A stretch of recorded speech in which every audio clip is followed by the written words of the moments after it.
doggy, what is going on, beautiful people? I hope and pray that you are doing phenomenally well. Super excited to be bringing you this video and chatting with you today.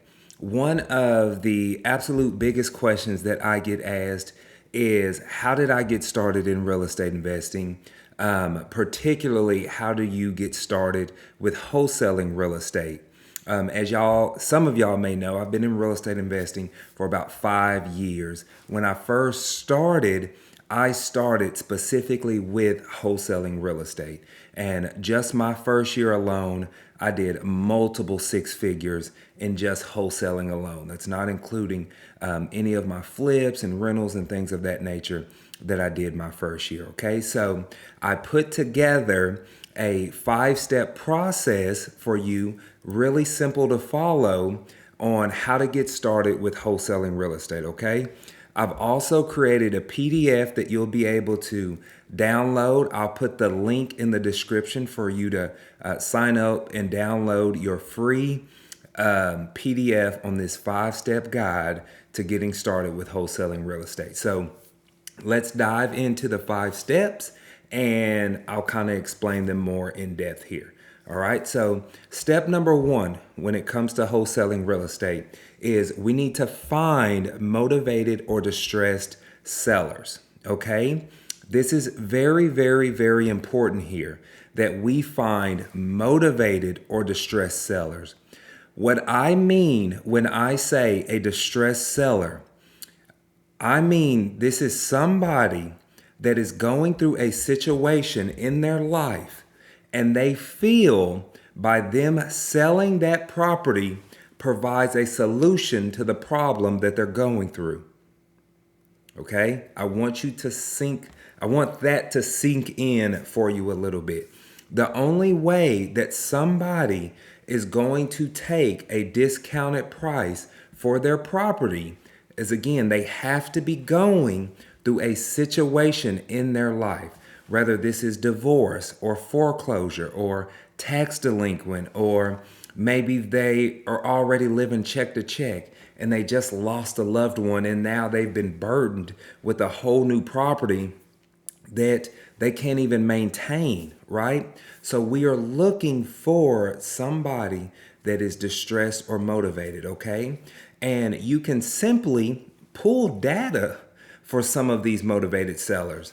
I pull data through PropStream, so you can go on there and pull a pre-foreclosure list, a tax delinquent, divorce. You can literally pull those lists and start reaching out to those sellers and saying, hey, my name's Clifford. I'm calling about your property over on Main Street to see, would you be open to a cash offer, right? And they're going to tell you 1 or 2 things, yes or no, all right? So you just go through that process and find you a distressed or motivated seller, all right?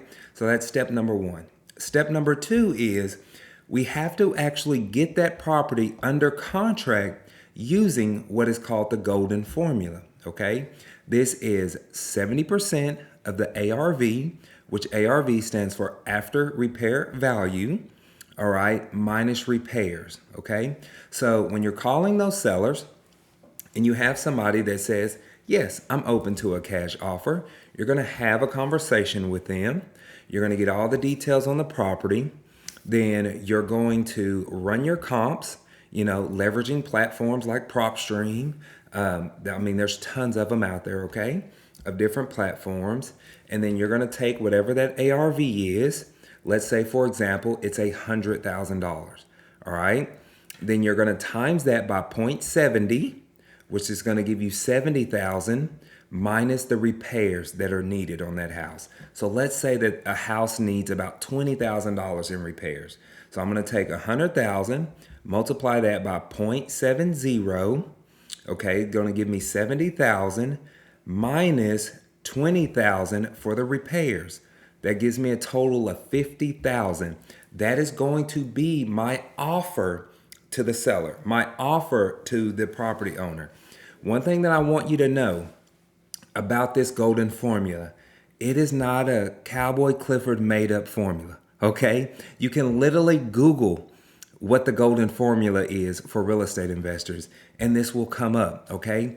That is a thought out formula that thousands of investors have been using well before me and probably well after me, okay?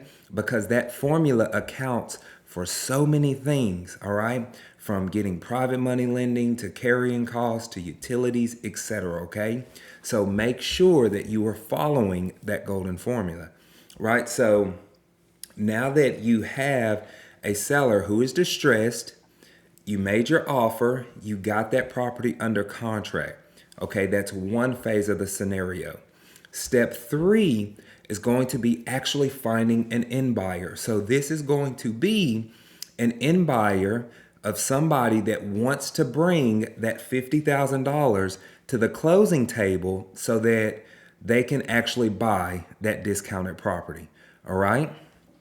So what you would do is you would go to a lot of networking events. You would reach out to agents to see if they work with any cash buyers. There's a lot of networking involved. You can JV with more experienced wholesalers that have built out a buyer's list. You can literally go and buy buyer's list. Literally, you can pull buyer's list and skip trace them and reach out to them and say, hey, Clifford, my name is Sam. I have a property over here on 123 Main Street. Are you interested in a discounted property, right? And so I would send that property to that end buyer and add my fee on top of it. Remember, my contract price was $50,000, but I'm going to sell it to Sam at 60,000 or maybe 70, who knows, right? And so that's where you're going to get paid. You are going to get the difference in that.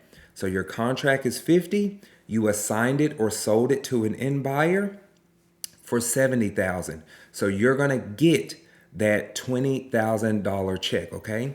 One thing that I want you to know when it comes to assignment fees, as long as there's room in the deal, it doesn't matter how big or small, okay? I've literally had a small assignment fee for $1,000, okay? My largest assignment fee as of date, time of this video, was $74,000 for one single deal, okay? So, and I've had some all in between, okay? I've had several 60,000s, 40s, 35s, like it can fall anywhere in between as long as there's room on the deal and the numbers make sense for the end buyer. So now that you've got your property assigned to an end buyer, the fourth step would be open title. Okay, you need to find an investor-friendly title company, right? So literally you can Google title companies in Dallas County or Harris County or whatever county you're in. Pick up the phone and call them. Here's the script that you use. You can say, hey, my name's Clifford. I'm a new real estate investor. I just got my first property under contract that I'm looking to do an assignment of contract on. Do y'all handle wholesales and assignment of contracts? Do y'all handle those type of closings? And those title companies are going to tell you yes or no. There are hundreds and hundreds of title companies that can handle these type of transactions for you. You just have to get on the phone, figure out if they do, and then if they say, yeah, absolutely, we can handle that for you, that's not a problem. Then my next question that I ask them is, awesome, who is the escrow officer that I need to send these contracts to? Because I also already have the end buyer in mind and under contract. So we just need to get this closed as quickly as possible. All right.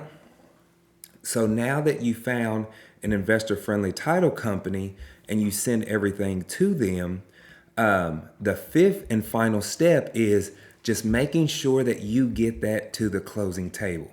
Okay, so you're not out of the woods yet, right?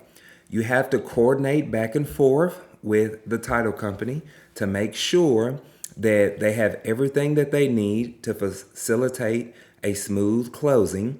You're also going to put a little bit of pressure, all right, on the end buyer and say, hey, we got to get this done as fast as we can. How soon can you close?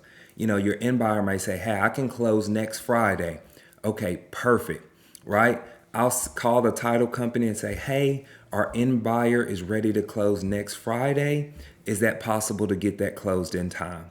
If they say, absolutely, we can, that's no problem.